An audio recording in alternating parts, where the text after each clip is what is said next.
All right.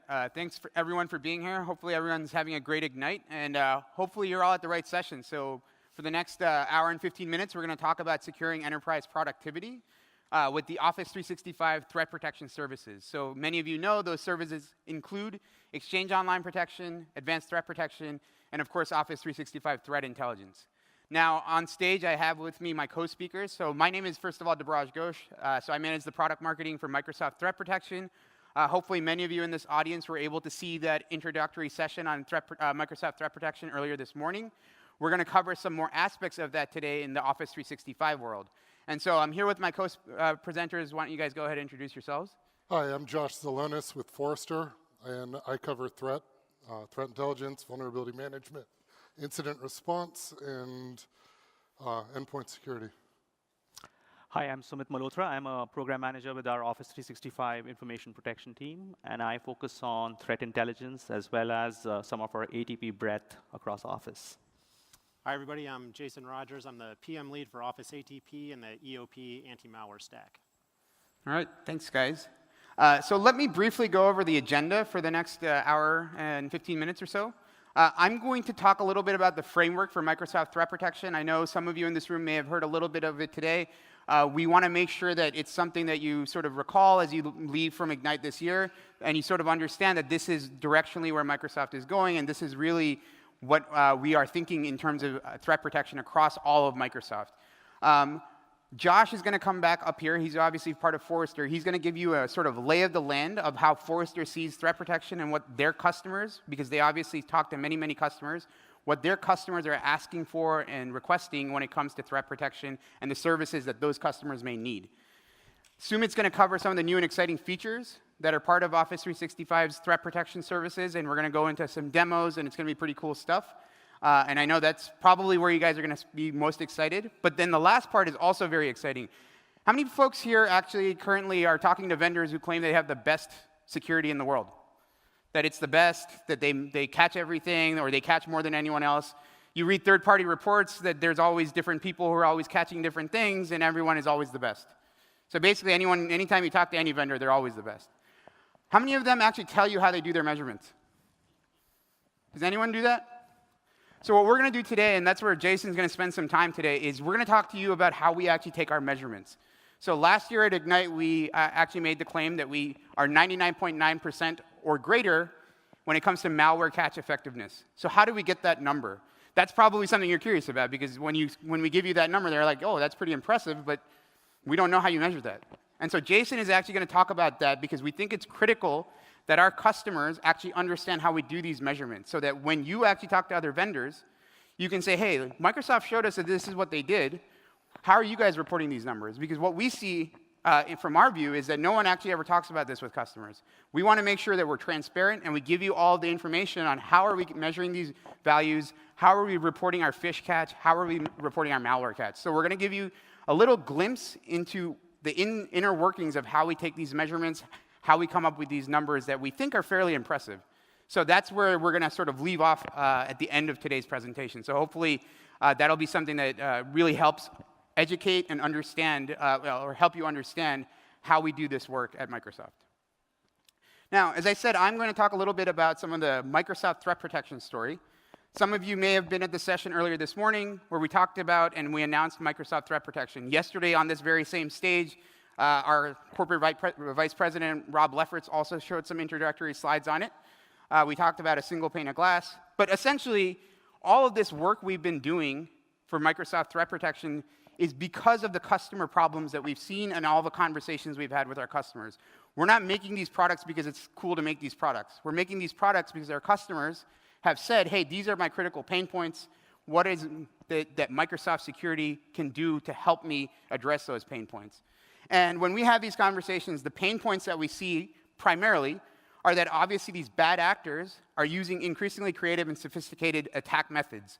And we touched upon how our Microsoft Threat Protection capabilities actually help address that concern. And we're going to talk a little bit more about that today when it comes to the Office 365 world. The second thing that we see is that the digital estate is growing. In fact, every single one of you could be a point of attack for any hacker. So basically, every single end user is a point of attack, as well as every single device. as well as all your networks. Everything has actually now become a point of attack because everything is becoming digitized. So as the digital estate grows, that attack surface is getting much, much larger, much, much broader.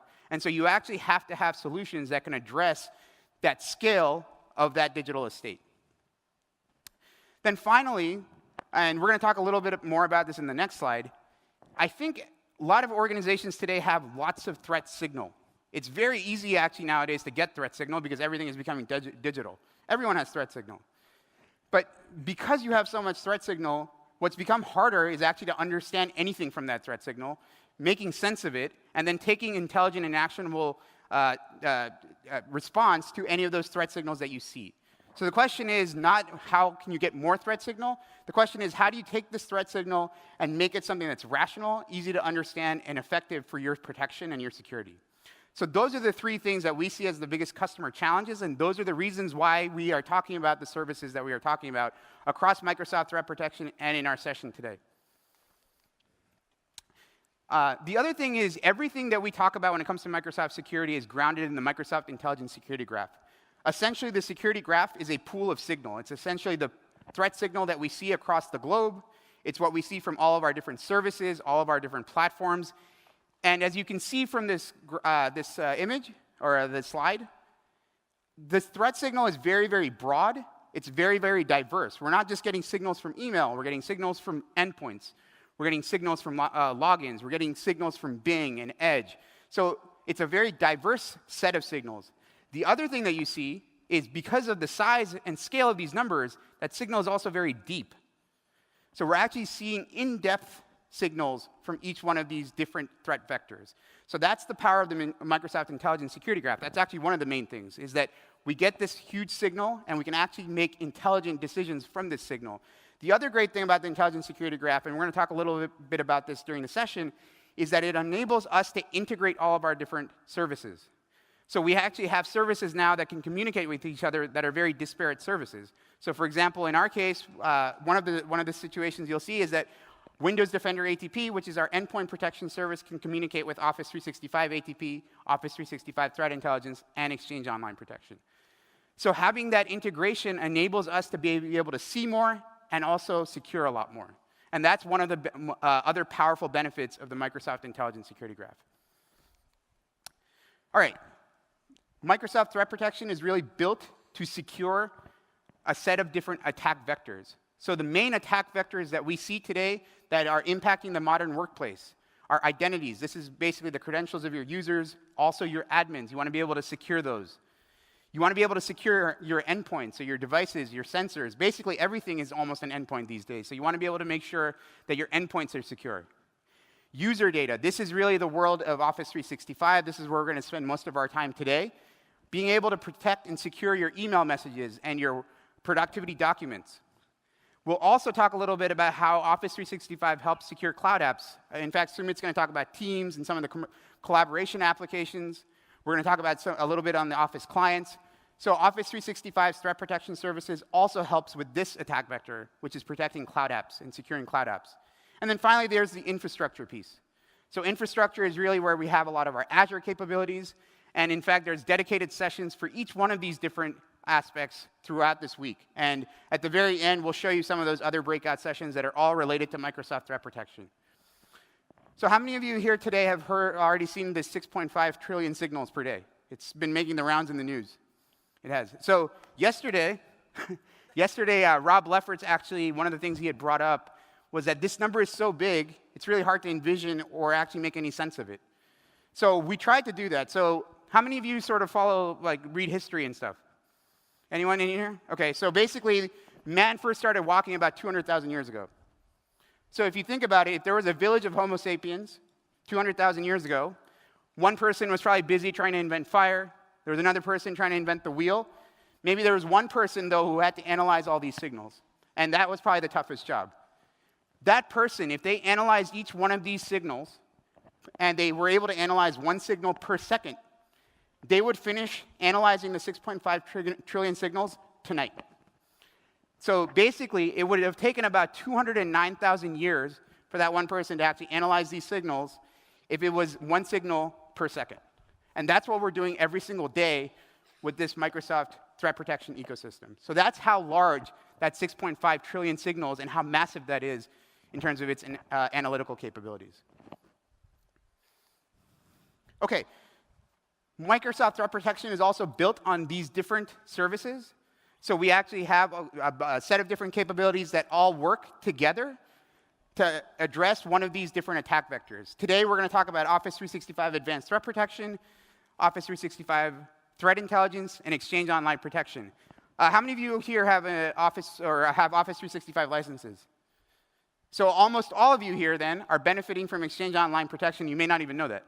So Exchange Online Protection itself has close to 140 million end users. So that's how many people just our native email security is protecting across the globe. Now, all of this is related to the user data security as well as the cloud app security. So this is where our other colleagues are going to dive into today. And finally, the last thing about the Microsoft threat protection capabilities is that it is designed, and many of you know these frameworks, it is designed to, of course, help protect against these attacks.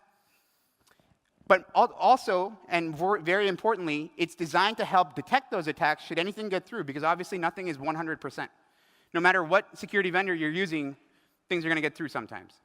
And so you need to be able to detect quickly if a breach occurs. And then if you can detect that breach, you need to be able to respond and remediate to that breach as quickly as possible. And so all of our capabilities are able to protect, detect, and respond when you have that entire Microsoft threat protection solution working for you. On top of that, we also have a feature called Attack Simulator, which is part of our Office 365 Threat Intelligence service. One of the things we've seen is a lot of our customers today are very, very attuned to the fact that the security landscape is growing, and just having solutions in place may not be enough. You need to actually train your workforce. You need to train your end users on things to look for, things to spot, and being more effective for themselves to be able to protect themselves. So we have this feature called Attack Simulator. We actually have some sessions dedicated to TI. In fact, one of our colleagues here is going to present that tomorrow morning, where we have features there that can help simulate attacks on your end users so that you can actually educate them and make them better at seeing and spotting these threats so that they can actually self-correct themselves. So that's another unique feature that we have in Office 365. All right, with that, that's essentially the Microsoft threat protection story. And as I said, we're going to go deep now into Office 365. I'm going to pass it over to Josh, who's going to give us that Forrester view of the threat landscape, and then we're going to go into the demos and other conversations. Thank you.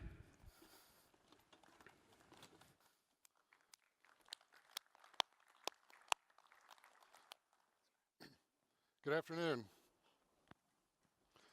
So I want to talk to you today about threat and how what we're introducing here is really part of your endpoint protection capabilities.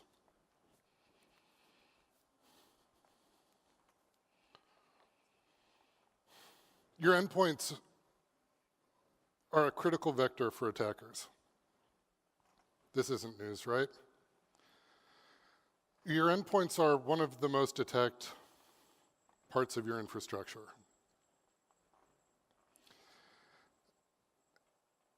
And if you think about what's going on here, you have your infrastructure and you have all these protections. You have your firewalls, you have your routers with their ACLs in them. You've developed infrastructure in order to go and protect and prevent data from moving around as it's not supposed to, let's say. Now also imagine that an attacker using port 25 is able to go and send an email data, target it. All you need is somebody's name, and you can hit a device. And users are absolutely trained to click on everything that hits their inbox. It's the truth. In fact, I had somebody tell me once that their users were coming to them and talking to them about how if something hits my inbox, of course I'm going to click on it. It's your job to stop it. You know what? It is. And we'll talk about that. But what I want to start by kind of reinforcing is that there's absolutely nowhere in your infrastructure where you allow attackers to send data directly to an endpoint with the granularity of control that they have using email. And so whenever you consider email protection, you need to consider that as part of your endpoint protection. Now, we all kind of chuckled whenever I said that users are going to click if it hits the inbox. Well, it's true. And part of the problem is that we're incentivized as employees to click on things. We have annual performance reviews where they bonus us with cash money for being efficient and effective at what we do. And think about what happens if an employee makes a decision and says, you know what, I don't think that this is really valid. And it's a false positive from their boss. They're probably going to end up with either a phone call or another email. So you need to understand that this stopping data from hitting the endpoints is really the only way that you're going to be able to protect users.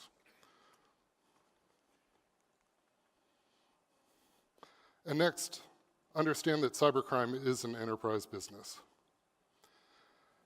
There's capital investment, infrastructure, and let's be frank, they make a lot of money off of click-throughs. Kind of like an ad network. A lot like an ad network. So how does this tie together with employee exposure and threat models? Now, if you think about the Office 365, you have your Office apps, you have your Word documents, you have Excel, you have PowerPoint, you have Exchange and Outlook where you're having data coming in transit, processed using Word and Excel, and then finally you have your data at rest in OneDrive.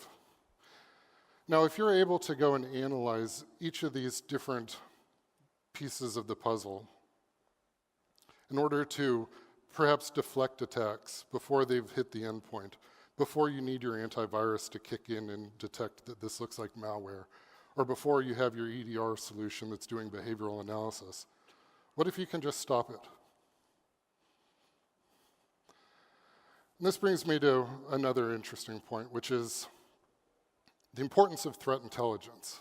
As you can see from this graphic, Forrester's found that almost 70% of enterprise clients have a desire or view threat intelligence as being a high priority or critical priority within their organization. This has been an ongoing data point.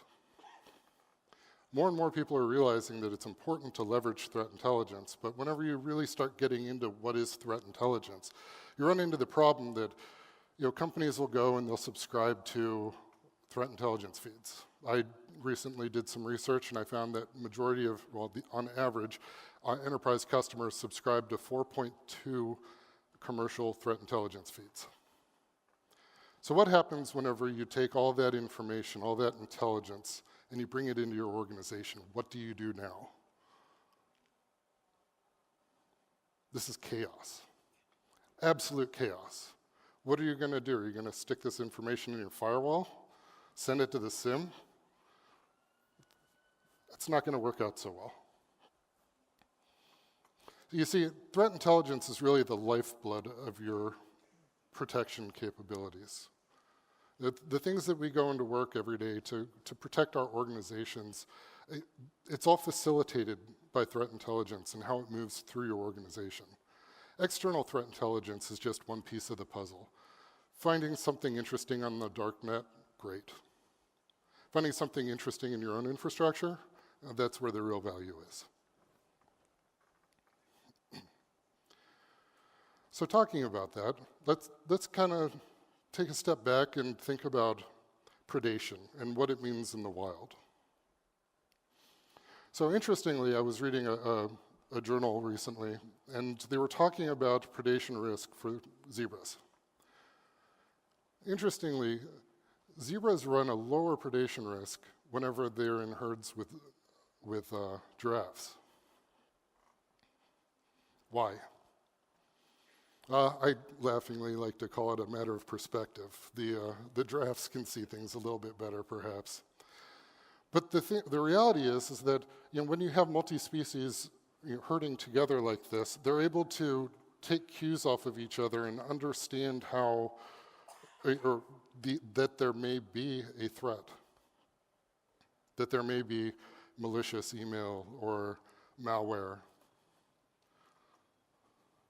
And being able to go and to understand that when you bring together a more complex environment like what we were talking about with Office 365 Advanced Threat, and we think about the Microsoft Intelligent Security Graph, as we were showing a few minutes ago, and you think about all those different components that are coming together to form a herd to help you protect your infrastructure and your organization.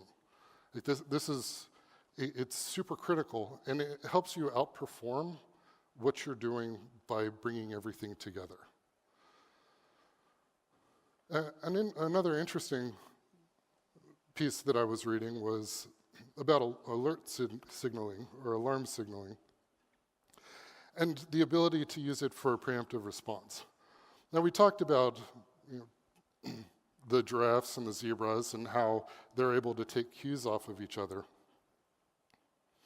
But an interesting kind of additional piece to it is, when you have all these different detection capabilities through your organization, you're better, absolutely. Especially if they're talking together, you have that lifeblood going.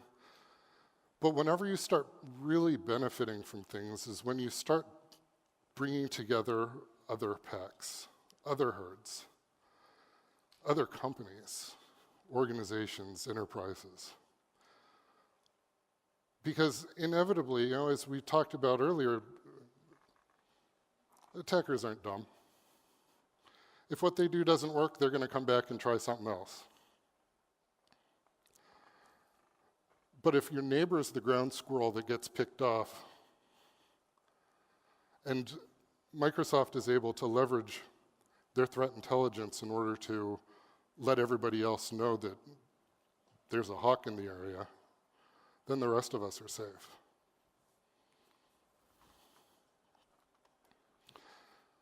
So I want to make sure that when we talk about threat intelligence, that the point that I want you to take away is really detection alone is a point solution.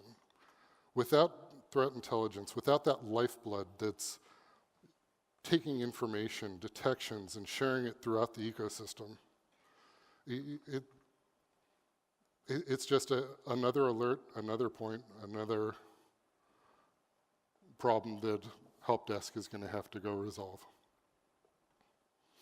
And many organizations do struggle with operationalizing threat intelligence. And so, here's another area where if you think about the combined solutions of what Office 365 is giving you, it allows you to benefit from somebody else's doing that work, operationalizing intelligence. Again, it's not about subscribing to a feed and plugging it into your SIM. It's about sharing it throughout the ecosystem. It's about having a detection somewhere, going and asking, well, based on this, what does this particular alert imply?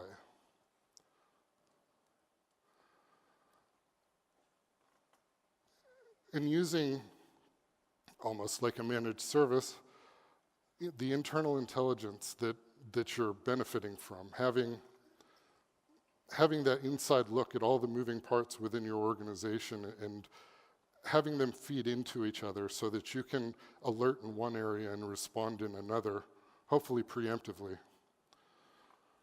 And taking it to an even more macro view of existing as a herd with other organizations so that their internal intelligence also becomes your internal intelligence.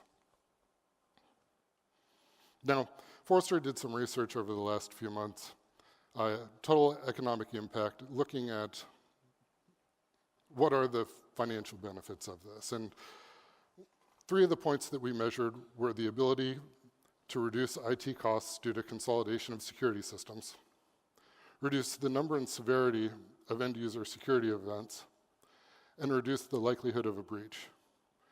Overall, based on these calculations, we found that the system essentially pays for itself in the first 6 months. Now, I'm not going to go into too much more detail than that. We have a presentation tomorrow where we'll be presenting these findings in more detail, but it's really something to consider from an economic standpoint here. So the 4 points I want to leave you with. Threat intel is more than external sources. It's not just something that you can buy and plug in. Your breadth of collection is going to increase your chances for detection. And threat sharing across multiple organizations is going to help you respond preemptively. Now finally, packaging this does have quantifiable benefits, as I said, and as we'll be talking about more tomorrow during the TEI discussion. So on that note, I'm going to pass the mic, proverbially, I guess, over to Samit. Thank you.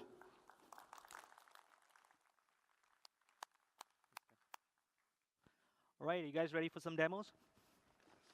Yeah, let's wake up. All right.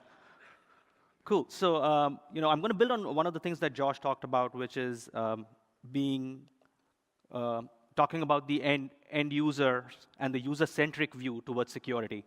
So with Office 365, we're all about productivity, we're all about collaboration, right? So we're all about securing the end user when it comes to our protection from Office 365 ATP. And we believe this is critical when you're looking at attacks that are sophisticated like phishing, social engineering, and what we've done and what we focused on over the last few years is building these protection capabilities directly and natively back into our experiences as well as our clients. So I'm going to start my demo with some of the end user focused protection that we have built in that comes with Office 365 ATP. Okay, so where I'm at right now is in your Outlook desktop client, which I presume is very familiar to most of the users within your organizations. As you can see, I'm looking at an email which is pretending to be an email from Microsoft asking the user to take some action, otherwise their account's going to be disabled. Anyone seen an email like this? Yeah, right? So there's a few things in this email that I wanted to highlight that are built in from a protection standpoint.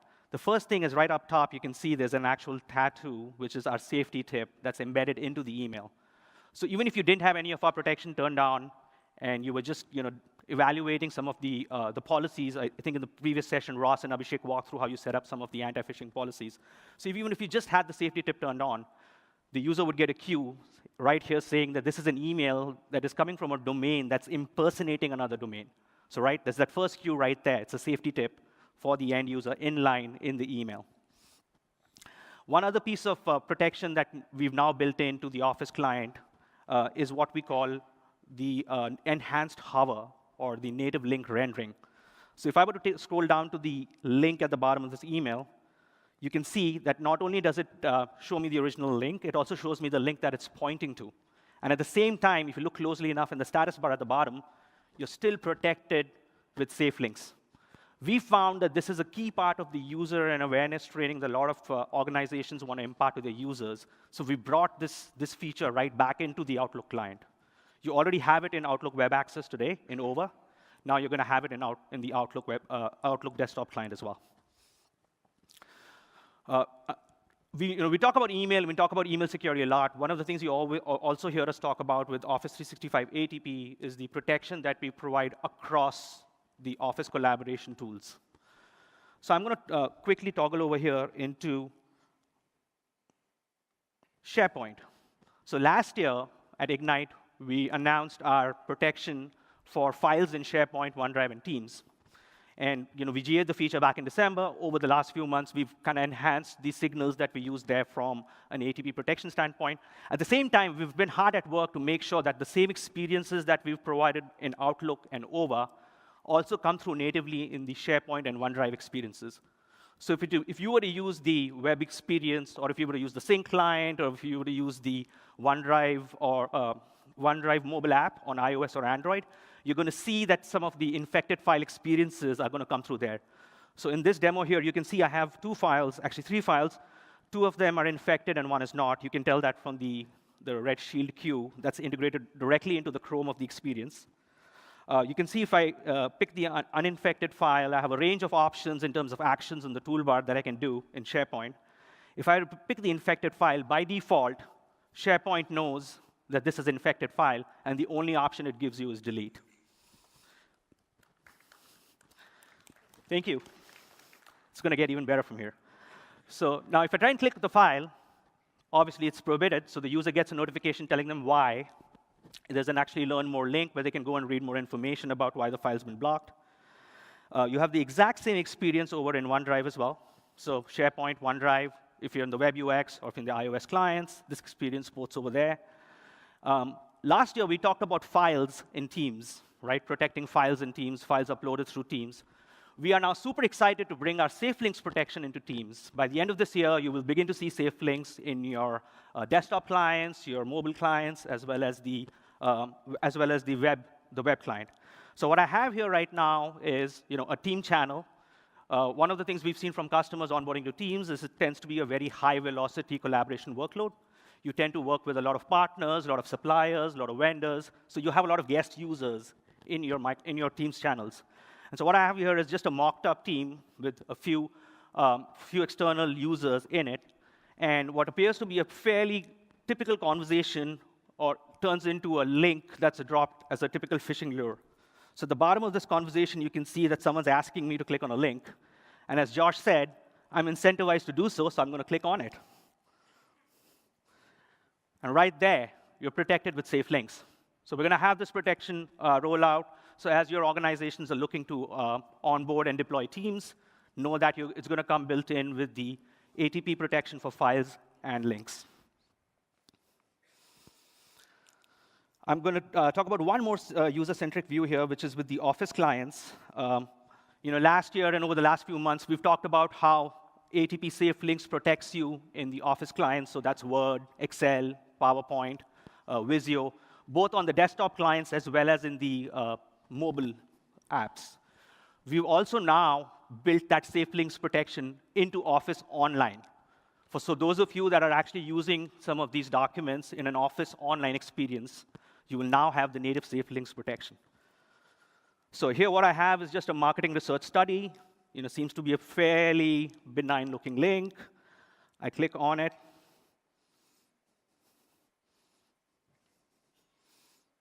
Hopefully it's going to keep, oh. Never mind. We'll come back to that one.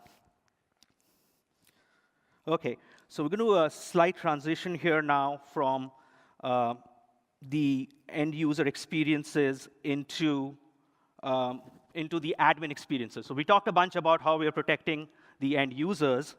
I want to now pivot and talk about how we're actually empowering you as security professionals to help manage the users, the security for the users in your organization. So I'm going to start this demo with an alert which shows up in your inbox. But before I go there, I did want to emphasize that we are currently working on actually having a lot of our alerts be instrumented into the APIs. So at the end of this year, not only will you be able to consume the alerts as you already have today, which is either through the Security and Compliance Center and via email, but you'll also be able to get them through the APIs. So I'm going to start this scenario here with an alert that I received, which says that I have an insight, which is one of the recent new features that we launched in Office 365. This is a feature that goes to all customers, EOP, ATP, E5. And what the alert says is I have users that are targeted by a phish campaign. So if I were to click into the actual alert, it would take me into the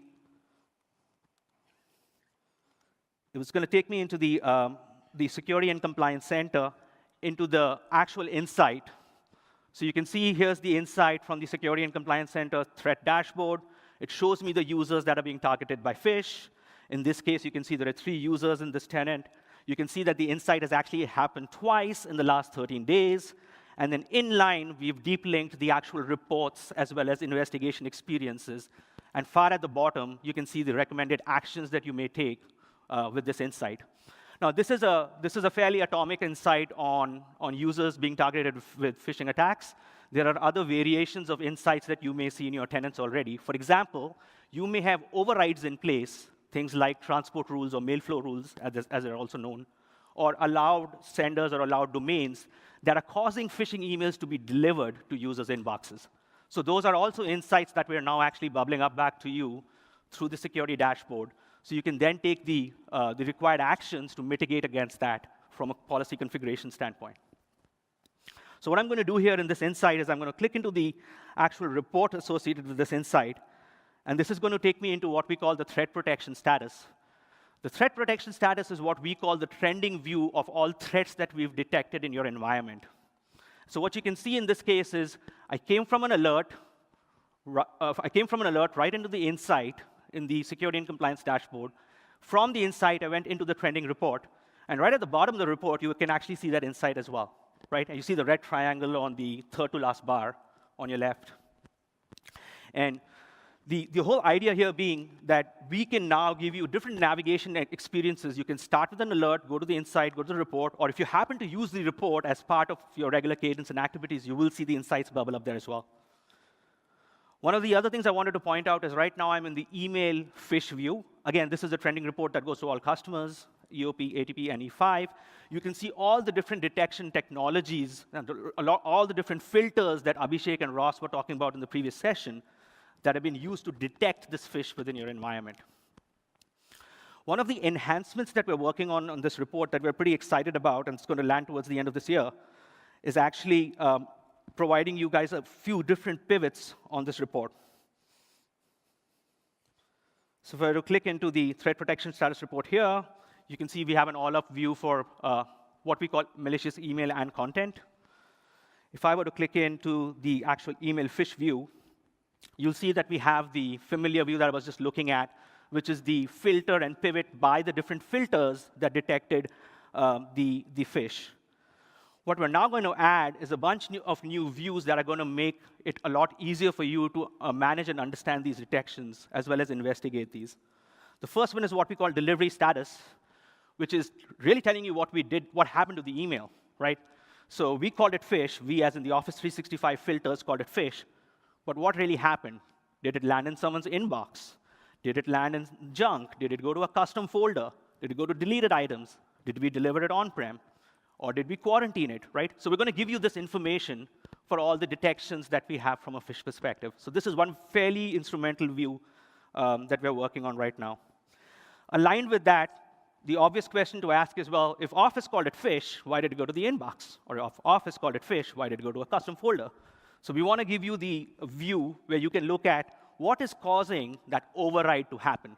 This goes back to my insight example that I provided earlier, where we want to bubble up to you any configurations in your tenant that are causing emails to be delivered, even though we call them phish. So again, in this case, you can see we have different categories like filtering being skipped. It's an IP allow that you have set up in your tenant. It may be a mail flow rule that you have configured. A lot of our customers have a lot of legacy mail flow rules, and we often see those configuration issues and challenges. You also see that there are things like allowed senders and allowed domains. Now, there's one more level of detail below this, right? It's OK, we know there's an override, but is it a user override, or is it a policy override? Do I have that override set up for my entire organization, or is it as a user who set up a trusted sender or a safe sender at the mailbox level? So we're going to give you that level of granularity as well. Last but not the least, we'll also tell you what type of policy and what type of action that policy took. So, for example, as you were walking through in the phish session prior to this, you saw that you can set up your policies through ATP safe attachments, through ATP safe links, through the anti-phishing, which is some of the impersonation and machine learning advanced heuristics-based filters, as well as the anti-spam policy, right? A lot of our EOP customers are also using our anti-spam policy to manage some of their phish actions. So we're going to actually give you all that detail in this report. And then you have a similar view for policy action as well. Now, with all these reports, these are standard reports on the Security and Compliance Center platform. So they come with the ability of seeing 90 days of aggregated data. You can see up to 7 days of detail. You can also obviously schedule these reports to be delivered to your mailbox on a weekly or a monthly basis. And last but not the least, you can request the detailed data for up to 90 days through the functions that are available in the report. So that's all about some of the trending reports and views that we've been working on. I'm going to now pivot into the quarantine experience, which has been getting a lot of discussion of late, especially given the investments that we've made in our phish stack. How many folks here have quarantine set up as an action for some of their policies? Great. So this is going to be useful then. We'll talk about this. So quarantine as an experience, obviously we have quarantine that you can use for bulk, mail flow rules, spam. And recently, as we enhanced some of our anti-phishing technology, we also added the phish category within quarantine. Malware obviously has always been there. So from a phish and malware perspective, and transport rules falls into this bucket as well, that is obviously what we call admin quarantine. Quarantine that is only accessible by admins because it's malicious content. When it comes to user quarantine, that's what we call spam and bulk. So what we've been working on is actually enhancing this experience where it actually works for admins as well as end users. So we've added a bunch of search filters in here. Some of these releases hit us earlier in the year. And what we're now working on is trying to create a more flat view. A lot of you have asked that you want one flat view of all mails in quarantine and not have to kind of cycle through the different categories. We're also exposing things like, what's the policy that resulted in the quarantine? Was it an anti-spam policy? Was it an anti-phish policy? Was it an anti-malware policy? Was it safe attachments? So on and so forth. So we're going to surface that metadata in quarantine for you in the admin views. Last but not the least, one of the very often asked for features is tell us if the email is released or not, right? One of the greatest advantages of having a quarantine experience is you can manage your false positives in there.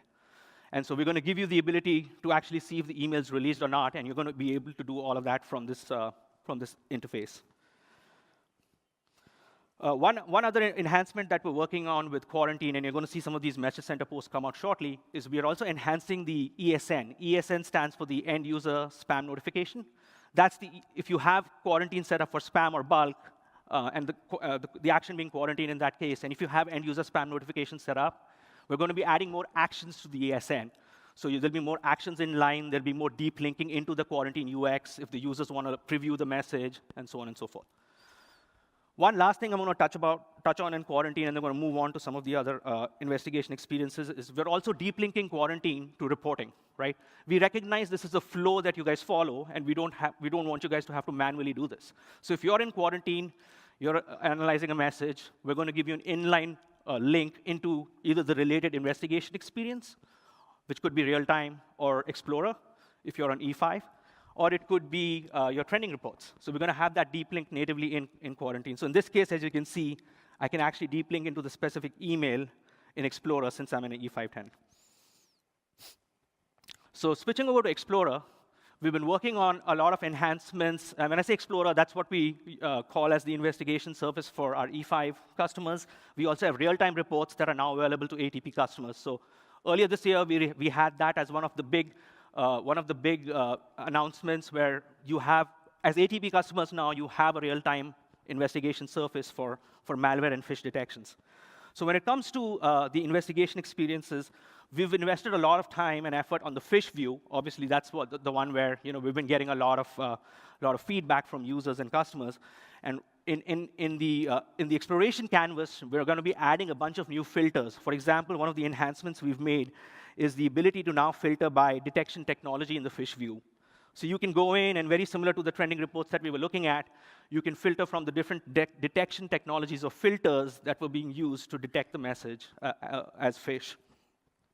Similarly, you'll have the same visualization and aggregates. And last but not the least, we're now adding the URL views into the investigation experience. So you're going to be able to see not just the URLs that were clicked and protected through safe links, but also the emails the URLs that we saw in mail flow. So when an email comes in, and we note during mail flow, if we identify that it has a malicious URL, you'll be able to see all of that metadata in the investigation experience now. So here's an example of just some of the URL click views in this tenant. This is, again, based on the safe links protection we have. And here are some examples of the URL views. Now, you'll see a lot of the messages show delivered here. This is a honeypot tenant. We kind of intentionally have it set up this way. But obviously, you'd look at the messages that were blocked and junked as well. All right, so with that, I am now going to talk about, so what I've been describing so far is a lot of the manual hunting experience, right? So you start with an email, you go into an insight, or you go into quarantine, or you go into the real-time reports or the Explorer. You use some of the search filters. You look for different characteristics based on sender domain. It's a lot of manual investigation, right? And so one of the really cool things that we're working on right now is automating part of that for you. So automating not just the alert generation and the investigation, but also automating some of the response from that, again, all based on policy. So I'm going to take a quick scenario here to talk about this, and then you're going to see more of a deep dive on this in the session at 10:15 tomorrow. It's going to show up in the slides at the end. So we're going to take a scenario where Office 365, so to back up, very common attack vector that people use nowadays is they'll send a URL through, right? The URL is benign, and then it's weaponized after the fact. It's a pretty common attack vector, right? So in this case, what would happen is Office 365 ATP, with our enhanced URL detonation, would now detect that URL being weaponized. Now, because we've detected that URL has been weaponized, we'd fire off an alert.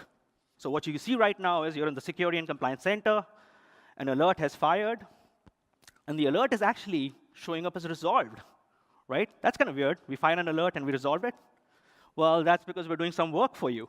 And this is the automation bit that we're working on right now. So when you click into the alert, you can actually see it's deep linked, in addition to giving you all the metadata about the alert itself. It's deep linked to an actual investigation. And so when I click on the investigation, I go into this kind of summary view of what we've already done for you. This is all the heavy lifting that we're doing, right? So as an example, we're clustering a bunch of emails that look similar to the emails that had that URL. We've detected in this case that the email actually came internally from the organization, right? So there's an internal sender that's compromised. It's kind of what we call intra-org, right? The email's going intra-org. We pivoted from there into the users. We looked at what suspicious activity was associated with these users. Going back to what Debra just saying earlier, this is not just email. We're looking at SharePoint, OneDrive, AAD, login sessions. We actually orchestrated and kicked off some investigations with Windows Defender ATP, right? So to your right of the graph, you can see there's machines that were investigated as well. And last but not the least, if you look at the bottom of the screen, we've actually, based on policy options you've configured, taken some actions for you. Like we've blocked the URL, we've deleted some emails, and taken a bunch of user account reset actions. So that's just a quick glance of what we're working on. It's pretty cool. There's a lot of different scenarios here, not just URLs. So if you could, again, a big plug for the session tomorrow at 10:15. We'll be doing a bigger deep dive into some of these scenarios. So with that was just kind of a quick recap of all the cool stuff we've been working on. I'd like to now hand it over to Jason so he can talk to you about how we measure success. Thank you. Screen back up that one. Flip me back. 5. So today we've spent a lot of time talking about what essentially is the unique value that Microsoft can provide to the threat protection space.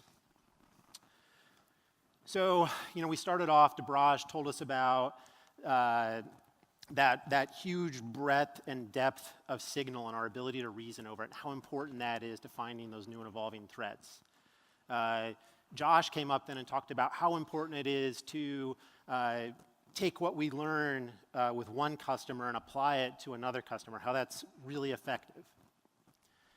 Now, Sumit just talked about the breadth that we have across Office 365, through our integrations with Teams, with SharePoint, with OneDrive for Business, and also the integration we have in Office clients, basically getting our solutions to the places where your users are already working. But what I'm going to talk about now is something that we never have talked about before, not really, not in public. It's something we talk about every day internally, but today, finally, I'm going to share it with you. And that is that we believe, and hopefully I'm going to prove to you, that Office 365, Office ATP plus Exchange Online Protection provides the most effective phishing malware detection rates in the industry. Now, the graph that I'm going to show you that shows what we look at every day to compare ourselves, I think is going to be pretty shocking, and I think a lot of you are probably going to question it. So we thought we would take some time ahead of that graph and talk about the methodology that we use to collect that data. So You're probably wondering, how can I possibly know what our competitors are catching? Well, I can't, but I do know what they miss. And so if I know what they miss, and I know what their total volume of mail flow is through Office 365, I can calculate a normalized miss rate. And then if I know what our miss is in Office 365, and I know what our volume is, then I can compare every competitor to one another, and I can compare them to us. And actually, we can even figure out what portion of the stack they're deficient on that allowed that mail to come through based on what we catch, what portion of our stack we catch with. So this is what mail flow looks like if you've got a third party in front of Office 365. Mail comes in, goes through some third-party solution, and then comes into our edge. Now, when mail comes into our edge, we go off and we look at the MX record of the domain that sent the mail, and we look at the connecting IPs. And through those two things, we're able to label each and every mail with what pre-filtered it. So I can now easily, just by counting mails, I can count volume. I can look at the things that we catch and what part of our stack we catch them on when we catch malicious things that were missed. And I can tell for each and every competitor what they missed through their stack. Now, when we measure ourselves, it's actually quite a bit more complicated than that. So we need to figure out what we missed, which is a much harder problem to solve. So we get a signal for missed mails in a lot of different ways, and a lot of it is from you. You guys use the report message add-in, or you send your mails to one of our aliases, or just by moving those mails to junk. We figure out through your experiences things that we potentially missed. We also have specific machine learning models that are just out hunting for FNs and FPs. Mostly around as part of our detonation technologies. We're able to come up with another corpus of likely candidates for FN and FPs. We take all the mail that we run through our detonation chambers, we actually hold it for 7 days. And we continuously rerun it through our stack. And our logic is, if we missed something for some reason, we're very likely to pick it up a few days later. Now, a few days later doesn't help you, right? That's why the technologies like ATP that use behavioral analysis to detect threats are so important. But things like AV engines with signatures, not so great with those things that are coming out this second, but they're really good 2 days later at finding those threats. So we rescan everything in order to find more mail that we may have missed. And then, of course, we use intelligence. We use intelligence across Microsoft. If there are things that we picked up on another property, if we picked it up on an endpoint, we take all of that information too and identify mails that potentially contain those same things that could be malicious. Now, once we've got all those mails together, we have an analyst team and a team of graders that goes through them and verifies that what we've collected is correct. And we extract URLs, hashes, a bunch of different attributes for those mails. Body fingerprints, a bunch of metadata around the headers. And then we go, okay, we know that this URL was bad. We know the time frame that it was bad in. We know we missed it. What else in our mail flow stream contained that same URL? So then we go and we mark all those things as bad. We mark all those things as potential FNs. So in this way, we're able to build up this corpus. We call it label expansion. We're able to build up this corpus of what we know we missed in across our mail flow streams. Now, before we get into the data, I know a lot of you out there have tried to run evaluations between two products. There are a lot of third parties that have done where other security companies have hired them to try to run these types of evaluations. The problem with all of that is without real mail flow, it's hard to exercise the full stack. So the things that you see here in red, the edge filtering, the heuristic clustering, header ML, anti-spoof, those all require real sender behavior in order to work. The anti-spoof tech is not going to work if there's not a connecting IP. Same thing with the header ML. Heuristic clustering is not going to work if there aren't real mail flow patterns on real mail. Same thing goes at the other end. There's a bunch of tech that requires a real recipient. So anti-impersonation isn't going to do anything if there is no recipient to impersonate. Safe links is not going to help if there's nobody clicking on the URL.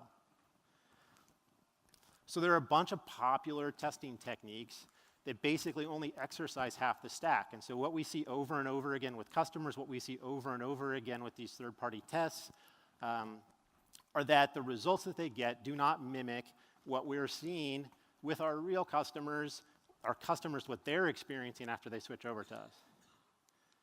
So the only way to really tell is real users and real mail flow.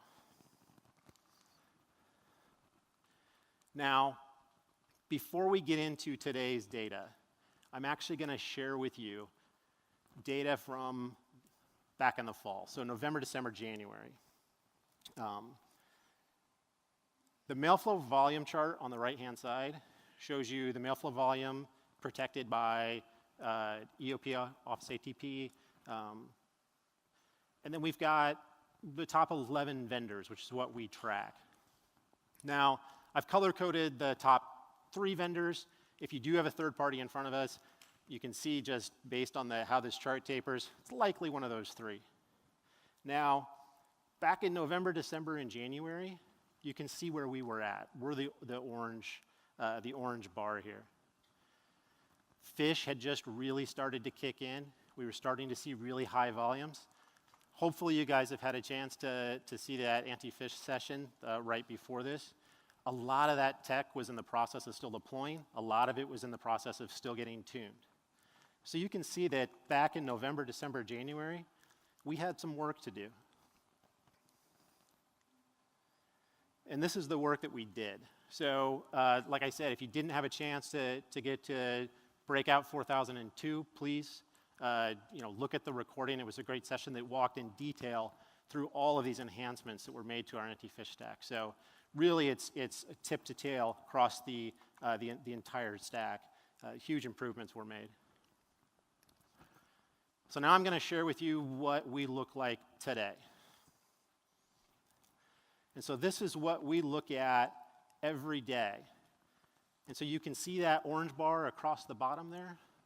That's the miss rate on Office 365. And those are those same competitors bouncing around up above us. So you can see that there are some folks that are not in those top 3 that have wild outlier days. But Office 365 is still outperforming everybody out there.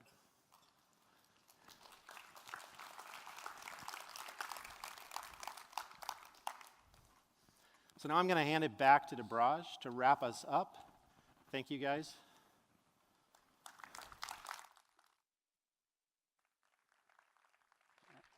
All right, thanks, Jason.